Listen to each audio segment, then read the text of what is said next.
Hi everyone. Now without wasting any more time, let us begin with the third part of our chapter, The Tiger King.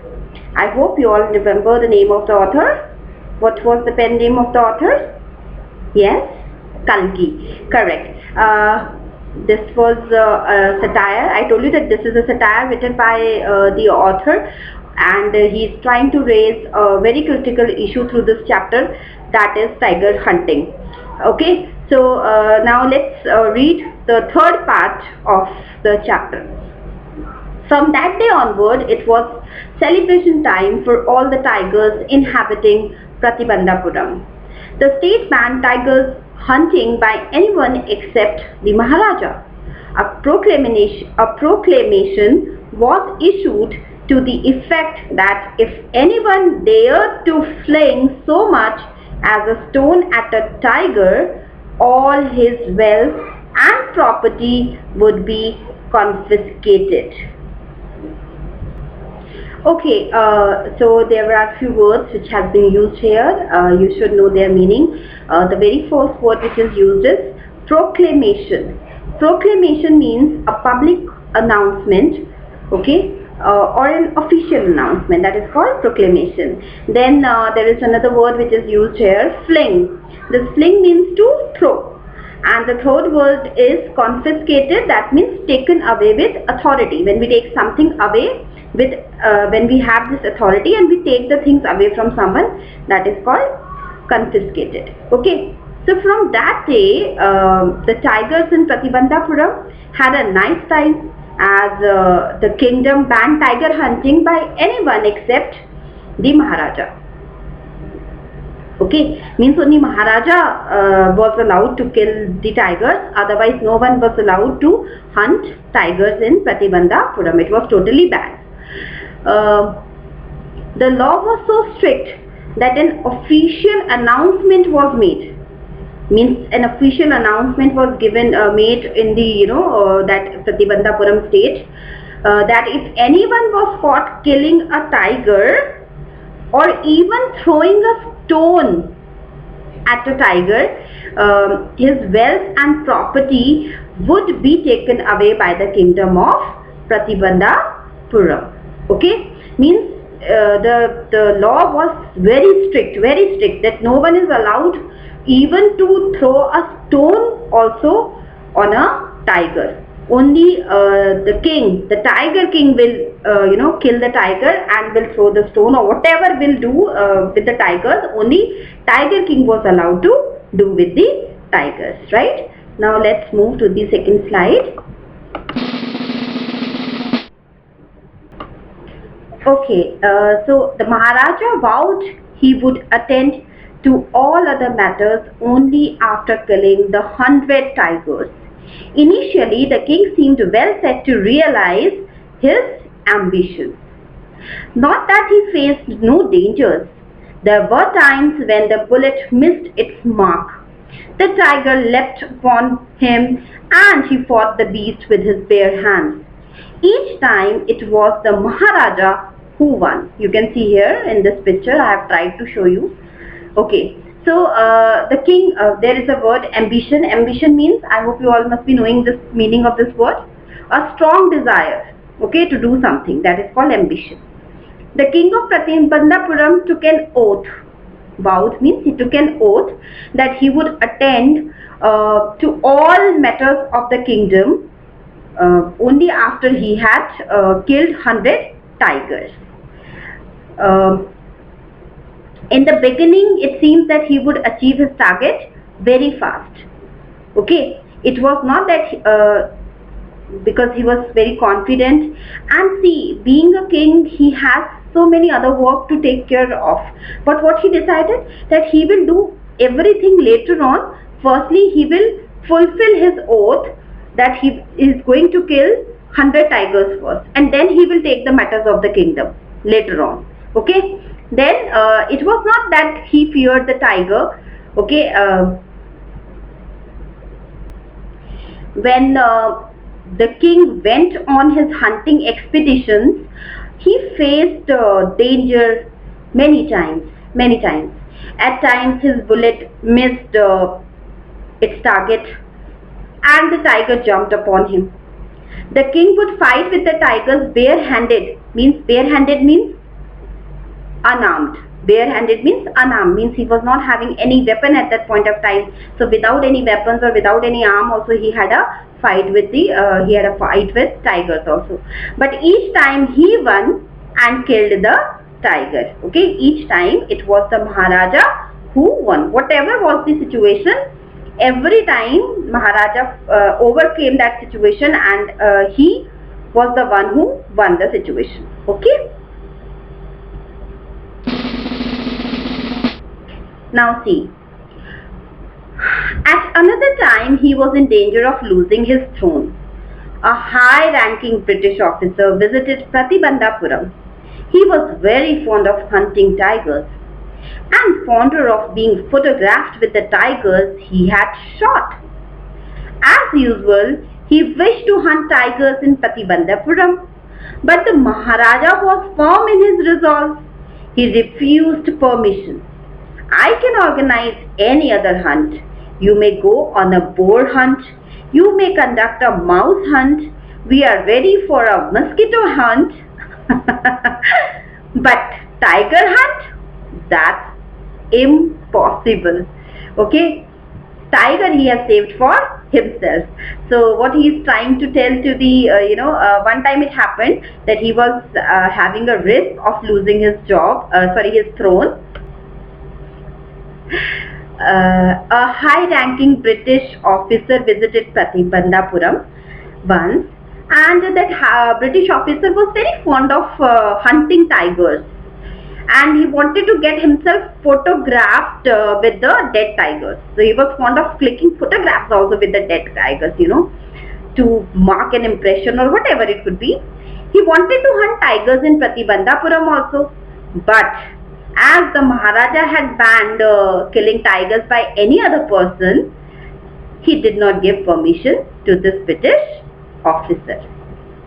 See, it is a big risk saying no to the British officers at that time, and he took that risk because he wanted to kill all the tigers. So he said, no, you cannot come into my state and kill the tigers here. No, it's not at all allowed. I'll not allow this.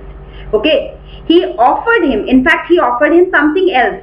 He offered him to go on any other hunting, like mouse hunting, it could be a boar hunting, or even a mosquito hunt. But he refused to arrange a tiger hunting for this British officer. So you can see there are few words which have come here. You should note down the meanings of these words. The very first word is firm. Firm means determined, correct? Firm means determined. And then there is a second word, resolve. Resolve means decision. Okay, here you can see.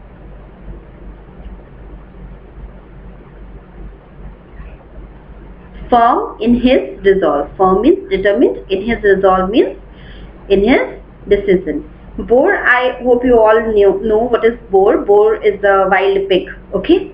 So boar hunting. He said, I can arrange for you a boar hunting. You can see here on the picture. Mouse hunting or a mosquito hunting also. But tiger hunting, I'll not allow you to conduct in my, go for in my kingdom. Right?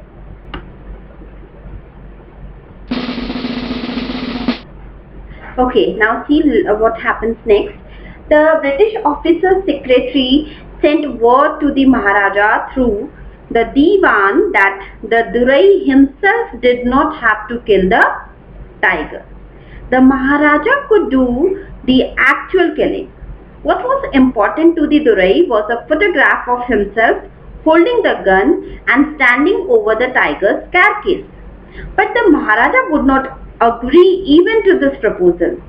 If he relented now, what would he do if other British officers turned up for tiger hunts? So first of all, before explanation, I would like you to know the meaning of the word. See, Durai. This word has come here, Durai. It is a Tamil word, okay? And the meaning of this Durai is chief or leader. Okay, you should remember this word has come many times in the chapter. So Durai means, it is a Tamil. Then there is another word that is carcass. So carcass means the dead body of an animal, that is called carcass.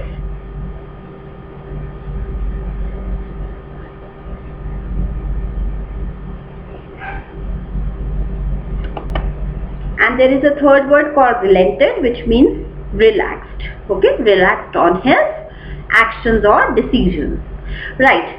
So now what happens? The British official secretary sent a message to Maharaja that Durai, that is the official himself, okay, means the British official himself, did not want to kill the tiger. He said, okay, my that British officer, he will not kill the tiger. It is okay with him. He's absolutely fine with that.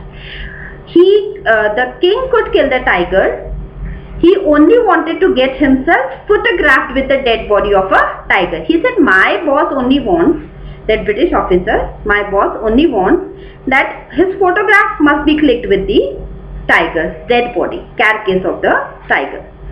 Okay, but the king did not agree to this proposal also.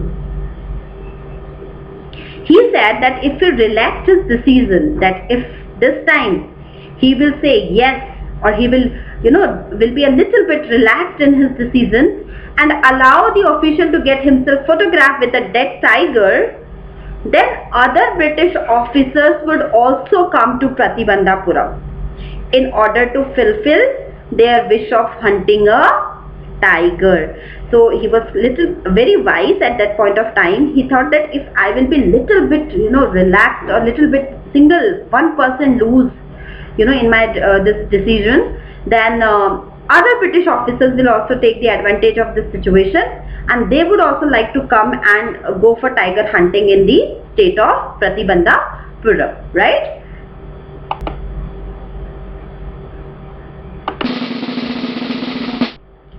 Because he prevented a British officer from fulfilling his desire, the Maharaja stood in danger of losing his kingdom itself.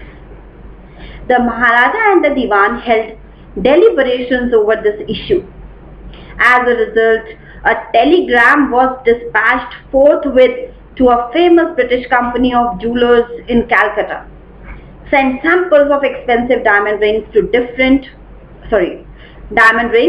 different designs.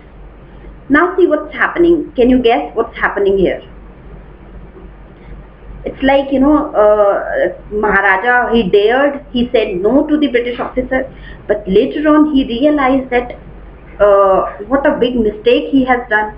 He might lose his kingdom also because of this, because at that time Britishers were ruling India. Okay, Britishers, they were ruling India, so they were having a lot of power in their hands.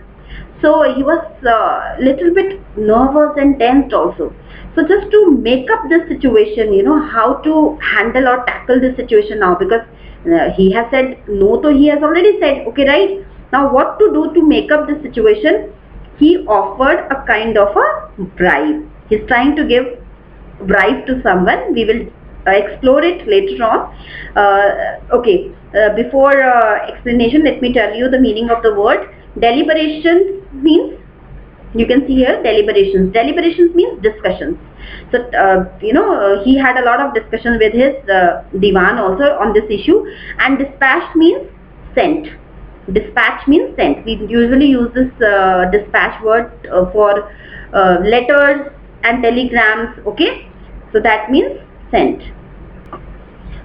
Okay, so as the king had refused a British officer, he took a very big risk here from fulfilling his wish.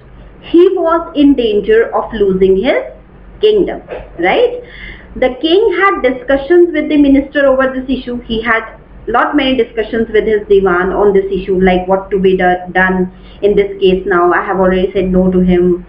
The king sent a telegram to a famous British company of jewelers. Now see from where this jeweler has come into the context, what is its role in this story. It's very interesting. Okay, so the king sent a telegram to a famous British company of jewelers. Where it was based? It was based in Calcutta. So from Pratibandhapuram, they sent it to Calcutta. Okay, big distance. He asked them to send samples of expensive diamond rings of different designs. And what he asked for, he said that send me the different designs of, some of the diamond rings, expensive diamond rings. Okay, now you can see here, these are the samples for your convenience. It's there.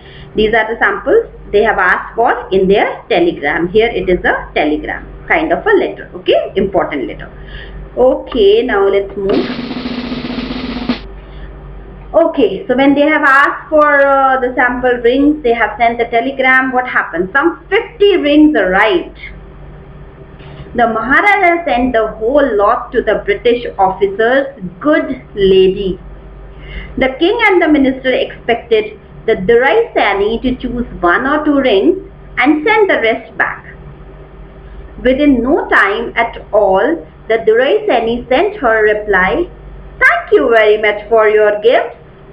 You can see here, the reply was a big thank you. Okay? Let me explain now. Okay, so Durai Seni means, it is again a Tamil word. Durai means the chief or the leader, and Durai Seni means wife of the chief or leader. Tamil word. Durai means chief or leader, and Durai Seni means wife of that leader. Okay, that is called Durai Seni. So now what happened here? The jeweler sent 50 rings. To whom? To the Maharaja. Okay. And Maharaja sent all of them to the British officer's wife. So what he was trying to do? He was trying to bribe British officer's wife. Maharaja was trying to bribe British officer's wife to save his kingdom. Okay, just to make up that situation where he said no for tiger hunting to the British officer. Right? So he wanted to please her in order to make good the damage that he had done by refusing the official from going on a tiger hunt in his kingdom. The king had expected that the British officer's wife would choose one or two rings and return the others. But what she did totally unexpected. She just sent a reply saying, "Thanks for the gifts," and she kept all the rings. She kept all 50 rings. She didn't return any single ring back to them. Okay, so how greedy she was also. Right, now let's move.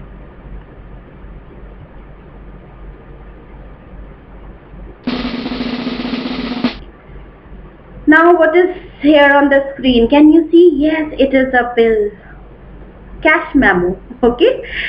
In 2 days, a bill for 3 lakh of rupees came from the British jewelers. So those 50 diamond rings were of how much amount? They were of 3 lakh. Okay. The Maharaja was happy that though he had lost 3 lakh of rupees, he had managed to retain his kingdom.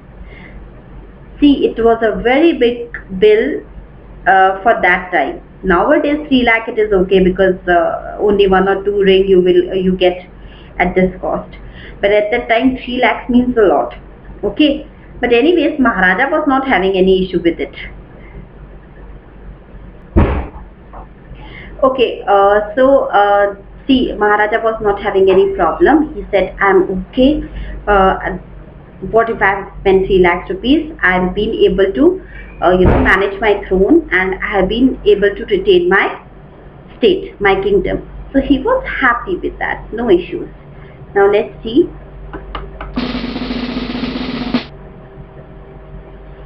The Maharaja's tiger hunts continued to be highly successful. Within 10 years, he was able to kill 70 tigers. Oh, it's very fast, great number, 10 years, 70 tigers.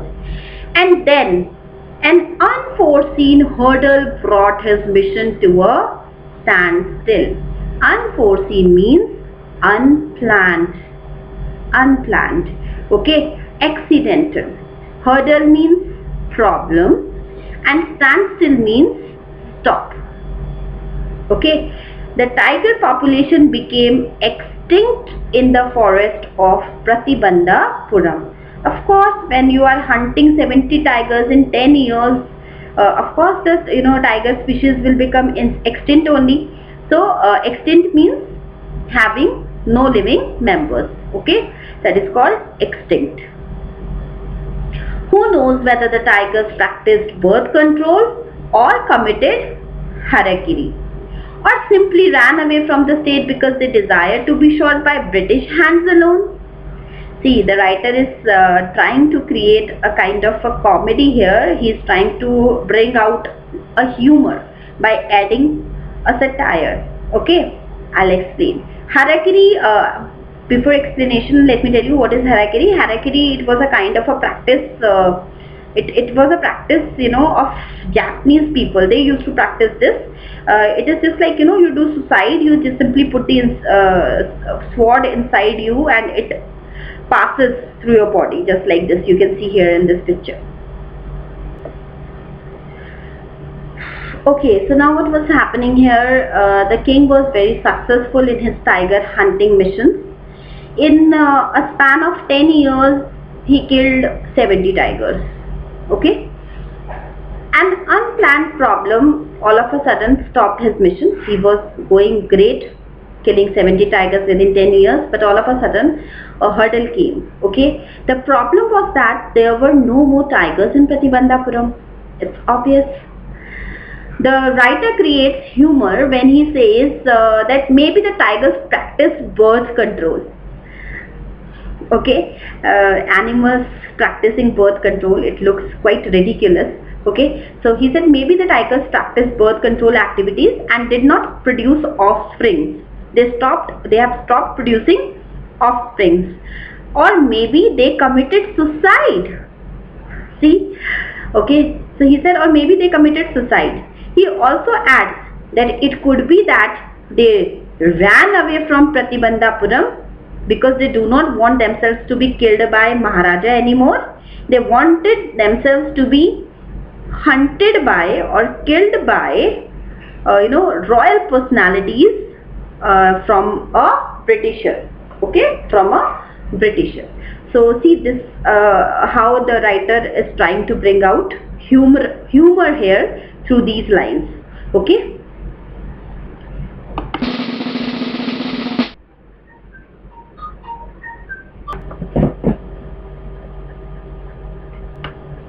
Diwan Sahib, aren't you aware of the fact that 30 tigers still remain to be shot down by this gun of mine? He asked, brandishing his gun. You can see here, this is a gun the royal kings used to have at that time. Shuddering at the sight of the gun, the Diwan cried out, "Your Majesty, I'm not a tiger." "Which idiot would call you a tiger?" "No, and I'm not a gun." "You are neither tiger nor gun." "Diwan Sahib, I summoned you here for a different purpose. I have decided to get married." Okay, so there is a word used here, that is brandishing. Brandishing means waving as a threat or in anger or excitement. Okay, shuddering means tremble with fear.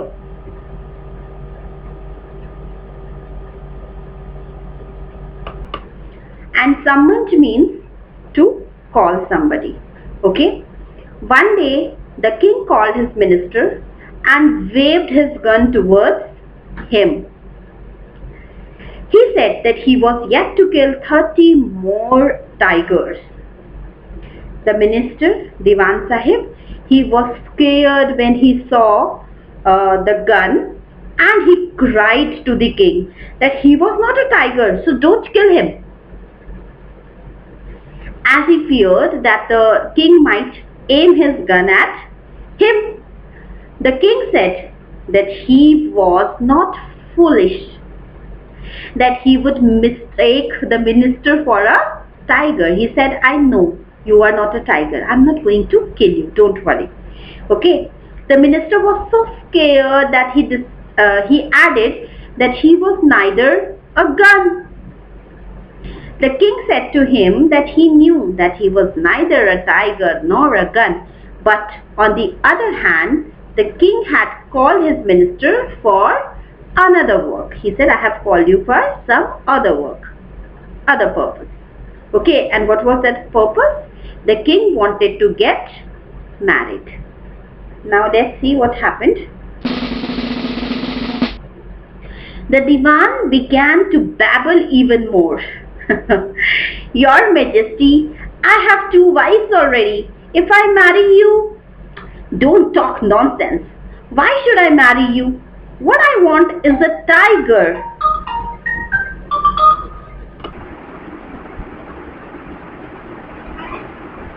Your Majesty, please think it over.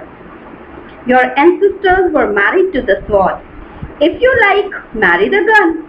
A tiger king is more than enough for the state. It doesn't need a tiger queen as well. How funny it is. So again, the writer is trying to bring out, a kind of a humor through these lines.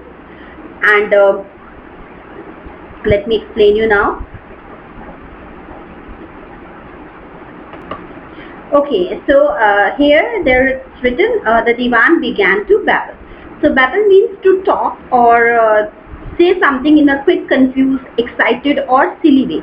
It happens generally when we get nervous or we get, afraid of something. So, when we are not being able to talk properly. Our words, they babble.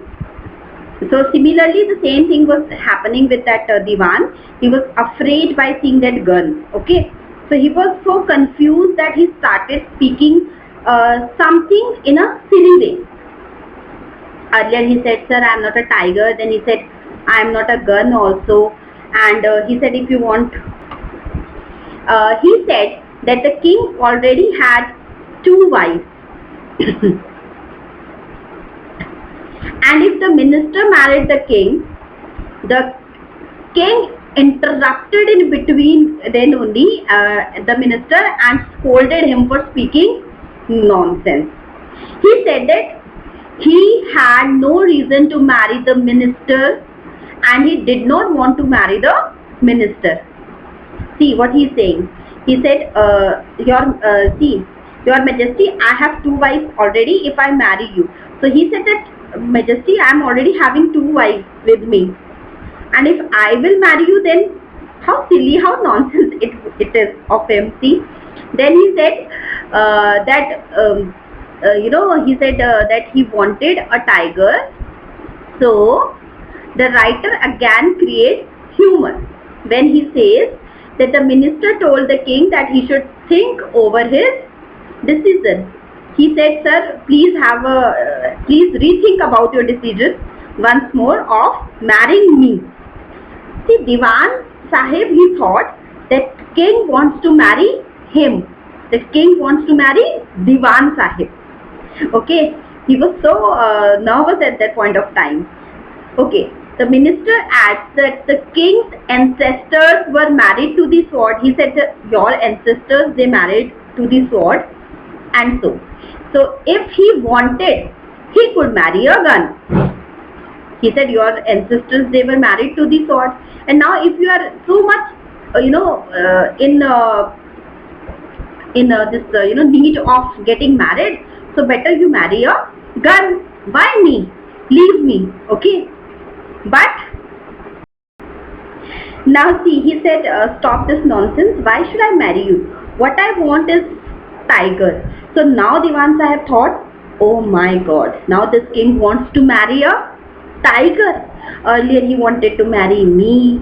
Now he wanted to marry a tiger. What is this? Okay, so he said, marrying a tiger and getting a tiger queen for the kingdom of Pratibandhapuram was not a good thought.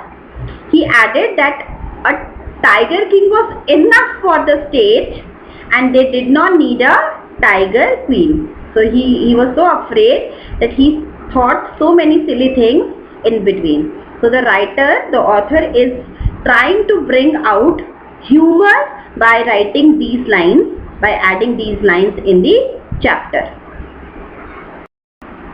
So for today, it's enough. I want you all to read till here your story in the book. I'll see you in next session very soon. Till then, do read the chapter story. It's quite interesting. Keep practicing your lessons daily. Keep smiling. Take very good care of yourself. See you. Bye-bye.